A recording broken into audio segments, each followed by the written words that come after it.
दोस्तों CEST के Q2 के नंबर्स आ चुके हैं, तो उसी के बारे में हम इस वीडियो में बात करेंगे और जानेंगे कि अब आपको CEST के अंदर इन्वेस्ट करना चाहिए या नहीं। चलिए शुरू करते हैं।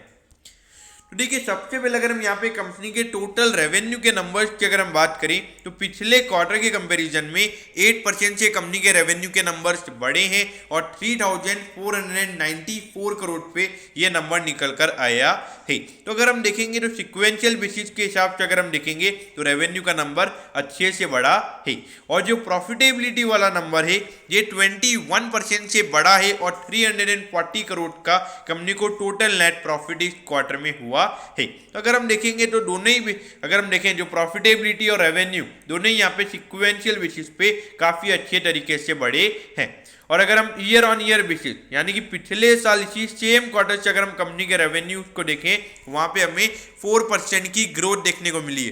तो देखा जाए तो ईयर ऑन ईयर बेसिस का जो नंबर है वो थोड़ा कम हमें यहाँ पे बढ़ता हुआ नजर आ रहा है। और जो प्रॉफिटेबिलिटी है ये कंपनी की 12% से गिरकर 340 करोड़ का यहाँ पे कंपनी का टोटल नेट प्रॉफिट आया है। तो यहाँ पर एज ए शेयर होल्डर आपका मेन क्वेश्चन ये होगा कि 4% यहाँ पे कंपनी का रेवेन्यू बढ़ा है तो 12% से कंपनी की जो प्रॉफिटेबिलिटी है वो क्यों गिरी है? क्योंकि यहाँ पर जो इलेक्ट्रिक यानी कि जो एनर्जी होती है यानी कि जो इलेक्ट्रिसिटी होती है तो ये कंपनी जब बाय करके जो आपको प्रोवाइड करवाते हैं तो उसकी कॉस्ट यहाँ पे कंपनी की बड़ी है, उसकी वजह से हमें ये प्रॉफिटेबिलिटी कम होती हुई नजर आ रही है। लेकिन देखिए, मुझे लगता है ये शॉर्ट टर्म इम्पैक्ट है। आने वाले टाइम पे ये जो इश्यूज हुए हैं मेरे ख्याल से ये कंपनी हमें रिजॉल्व करती हुई नजर आएगी।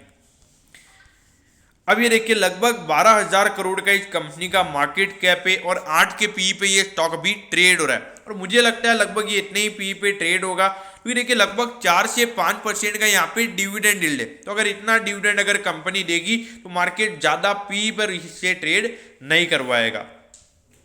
अब ये देखिए, अगर हम देखेंगे तो पिछले साल सिर्फ वो कोविड वाले ईयर की वजह से यहाँ पे हमें थोड़े कंपनी के रेवेन्यू कम होते हुए नजर आए हैं। बाकी हर साल कंपनी का रेवेन्यू का नंबर बढ़ रहा है और प्रॉफिटेबिलिटी कंपनी की हर साल हमें बढ़ती हुई नजर आ रही है। लेकिन ये जो पर्टिकुलरली ये जो क्वार्टर है यहाँ पे हमें 12% ईयर ऑन ईयर बेसिस पे कंपनी का जो नेट प्रॉफिट गिरा है ये थोड़ा मार्केट को डिसअपॉइंट कर सकता है।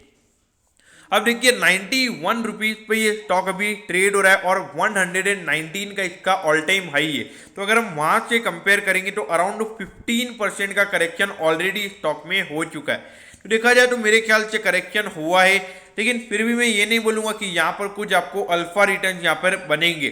कि अगर आपको ये इन्वेस्ट करना है तो एक कंजर्वेटिव काइंड ऑफ इन्वेस्टर अगर आप हैं, मतलब ज़्यादा रिटर्न्स अगर आपको नहीं चाहिए तो ही मेरे मतलब ज़्यादा मतलब 15% से ज़्यादा की अगर आपकी एक्सपेक्टेशन नहीं है तो ही मेरे ख्याल से आपने ये इन्वेस्ट करना चाहिए। मुझे यहाँ पे रिस्क बहुत कम नज़र आता है।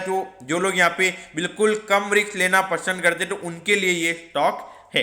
अगर हम शॉर्ट टर्म की बात करेंगे तो जो ईयर ऑन ईयर बेसिस पे जो नेट प्रॉफिट गिरा है तो वो थोड़ा शॉर्ट टर्म में मार्केट को यहाँ पे डिसअपॉइंट कर सकता है। तो शॉर्ट टर्म के लिए मेरे ख्याल से अवॉइड करना ही सही रहेगा। तो दोस्तों, मैं होप करता हूँ कि CEST के Q2 के नंबर्स के बारे में आपको सब कुछ पता चल गया होगा। अगर आपकी कोई भी क्वेरीज है तो आप कमेंट कीजिए, मैं जरूर आपके कमेंट पर रिप्लाई करूंगा। ओके दोस्तों, thank you, have a nice day.